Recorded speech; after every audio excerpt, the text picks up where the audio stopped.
Welcome, in front of me is a OPPO Pad Neo, and today I will show you how you can capture a screenshot on this tablet.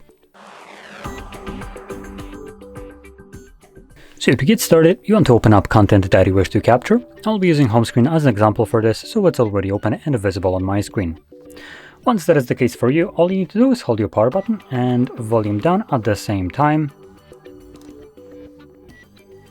You'll have this pop-up right here with scroll and share options, and after a moment this will disappear. Once it does so, you can find your screenshot in your Photos application.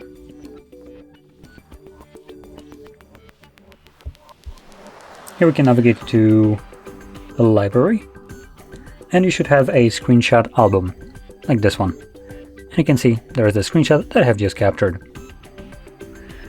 So, with that being said, if you found this very helpful, don't forget to hit like, subscribe, and thanks for watching.